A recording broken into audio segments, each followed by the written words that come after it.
Welcome back, guys, to another episode of the H3 Recap, which is essentially just Philly D meme edition, where we look at all the spicy memes that may have fallen through the cracks over the past week. And today, we have such an amazing episode. We just reacted to Prank Invasion's new video, which was essentially just throwing the gauntlet at the entire Muslim world and begging them for World War III. And you may remember the first girl who showed up in a full burqa with dyed red hair, who just happened to be wearing a thong, didn't mind kissing him on the street, and didn't even mind him lifting up her skirt a little bit and seeing a peek of what was going on under the burq. Well, it just so happens that very girl had reached out to us in email wanting to explain what actually happened, because she felt that she was manipulated.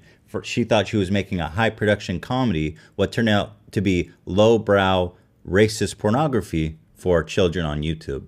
And I just so happen to have her on Skype right now. And we've never had the pleasure of speaking with an actress who's done a video with Chris. A lot of us all suspected that it's fake, but I think it's good to get that confirmation. So let me just ask you right off the bat. Did Chris seduce you randomly on the street? No. Wow. That is surprising. So how did it happen? Well, I was on Model Mayhem, which I use for castings when I get to a new place, because I model internationally. I'm actually not an actress. I went on Model Mayhem and looked at the casting calls, and someone named Jennifer Collins was a talent director, I guess she said on the website. And they said that they were looking for an actress or a model for a quick hijab kiss. They made it sound like it was something like Comedy Central, like Saturday Night Live skits. And so I didn't think I'd actually be portrayed as like a real Muslim. I applied, and immediately, I'd say about 10 minutes later, I got a call from, I think it was Chris himself. He called and he said that it was for a really big, like a really established comedy channel. He didn't say that it was YouTube. The casting call said it was, and then he just kind of went back on it. And he's like, no, it's for a really established comedy channel, like everything's great. We'll have you show up. And then he's like, now make sure to wear a thong. And I was just like, oh, that's odd. I didn't, because that wasn't in the casting call. It said it'd be about a 10 to 15 second clip, and it'd just be kissing in a hijab. And I showed up, and that's not what it was. It was not established in any way. I had no idea what it was for. But I show up, and they're like, you're going to be kissing a male model. So I'm like, all right, where's the male model? And he's like, hi, I'm a YouTuber. And I'm like, oh. Like, how did you feel when you realized that the male model, the hunk that you were going to make out with, was Chris? Well, it was surprising, I guess. I mean, the camera guy that he had with him was kind of more attractive than him. Ooh, damn. Like, actually, they had me meet at a Starbucks. And so I showed up at the Starbucks, and I'm like, all right, there's no one here. What do I do? And he's like, oh, just walk down close to it was Venice Beach. So he told me to walk down to the pier and then just meet him in a parking lot. And I was like, oh, so yeah. And then he's like, and then we'll find a location then. And I'm like, okay, so there's no established location for this. Yeah, getting worse and worse as more details come out. And so I'm like, all right, so where's the hijab that I'll be wearing? And then he pulls out this thing, and I look at it, and I'm like, this is not a hijab. And he's like, well, I just typed in Muslim dress on Amazon, and this is what came. And I'm like, oh, dear God, what have I gotten myself into?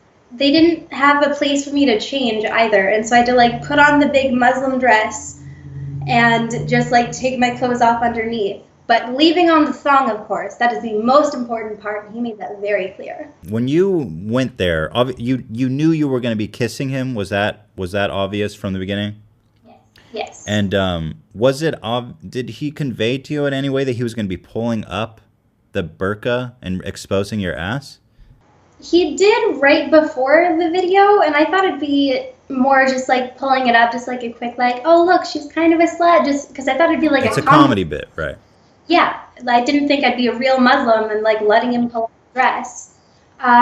But then it ended up being more grabby than I thought it would be. Yeah, he kind of went in for a little bit of a grab. I just went with it, because when we went to the back of his car, he handed me the money right away. And I was thinking in my head, almost like, I could just run away from this. Oh my God. Before we shot. And I was like, I'll do it. I'm good, professional, unlike him. Ooh. So I got to ask you, now that, I mean, Chris is the ultimate, he's known to be the ultimate kisser. How is he at kissing? Like, what was your impression? Wasn't terrible. Okay. I mean, I'll say that. Would you pay money to get courses from him? Oh, absolutely not. So when you watched the video back, were you like, wow, this is like, did you feel maybe that it was a little racist, kind of the way he depicted it? Like, Oh, I thought it was terrible. He knew that it was going to go that way, though. I mean, Definitely. At first I was worried. Like, I was like, maybe he's going to take down the video, something like that. But I remembered when he shot, he was like, this is going to go viral. I'm like, all right. But aside from that, I waited for a really long time for the video. I think it took 4 or 5 days, maybe. I put his YouTube channel on for the notifications. But as soon as I got home from it, I started watching his videos, and I was like, oh, crap. what have I done? When I first watched the video, I saw my part, and I'm like, oh, okay, well, it's kind of weird. But then it really set in when I started watching the other girls. Especially when they're like half naked, basically, and wearing the hijab. And I was just like, he didn't even try. I mean, I thought that he'd at least he'd do a better job. Because with me, he had everything covered, kind of. He didn't know what he was doing, but I tried to make it work. He didn't care. But with these ones, he didn't care. He didn't care about accent. He didn't care about if they were wearing a bikini. Like, it didn't matter to him. If a guy ever came up to you and was like, hey, do you want to do a quick game for a quick kiss? Do you think that would ever work on you? No. What would happen if a guy just grabbed you and started kissing you and pulled up your skirt and started grabbing your ass? Do you think that would be something you're interested in? No, but I'd probably hit him. Yeah, that seems reasonable. All right, I just wanted to clear that up because there's been a lot of, this guy's been doing what he's been doing for a long time. What I think is the worst is the little boys that are watching it, because that's mainly what it's targeted for. And then seeing them in the comments in this last video saying, wow, Muslim girls are such sluts. I'm going to go date myself a Muslim girl. And I'm just like, no. It's the invasion method, dude. You got invaded on. But you're still good. You're still gold. You can still go on to have a completely normal, healthy life. I mean, I don't know. I'll never have another guy with braces kiss me like that. Well, thank you so much, Dea Dober. I'm going to put a link to her Instagram account in the description if you want to find out more about her. Check that out. And thank you so much for your public service of coming out here and clearing all this goofiness up. We appreciate that very much. Of course. Well, boys, I hate to break it to all you guys at home. I know we all looked up to Prank Invasion. You guys all dreamed about all the kisses you could get on the street by taking his program, the invasion method. In this video, I'm gonna give you guys my one dirty little secret to make sure your date comes back home with you every single time. We all thought we could just go fuck hot cuties anytime we wanted, but it turns out, guys, it's just not real. Okay? And although we respected it in our rage, we may want to break stuff and get angry. Just find peace in knowing that not all women are sluts. Not all religions can be painted with such a huge brushstroke. Okay? There's nice women out there. And God damn it, you might have to take them to dinner before you lift up their burqa and finger their asshole on the street. But that's okay, guys. That's okay. You'll find peace. Moving on to the next news. Sometimes I come across a video on YouTube that I love. I love it. I don't want to criticize it. I want to be like, guys, go watch this video. I love it. Here's one that came up. A gold digger goof. So this channel, The Royal Stampede, made a video called Gold Digger Prank Tank Edition. And I've never made a video about gold diggers, but that phenomenon has always really twisted my fupa. And this is probably the best parody of that phenomenon I've ever seen. Link is in the description. Let me show you guys what I'm talking about. Hey, cutie. Hey. What are you doing later? Want to go to dinner? Sorry, I don't do dinner. That's too bad. I don't usually ask twice, but I like tanks. well, no tanks. I don't know how the fuck this guy got a tank on public streets, but that no tanks, guys, No tanks.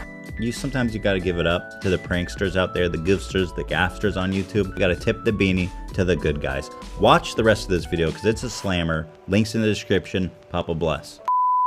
You guys probably remember the Gamer Gunk guy, the really.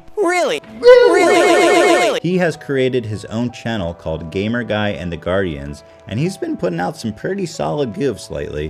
One he posted recently depicts Ethan Klein quits YouTube, where I become obsessed with magic and stop posting on YouTube. And I gotta say, guys, you hurt my feeling a little bit. What the fuck, dude? Where's all the cringe, dude? It's like the river has run dry. It's like no more cringe to react to anymore, dude.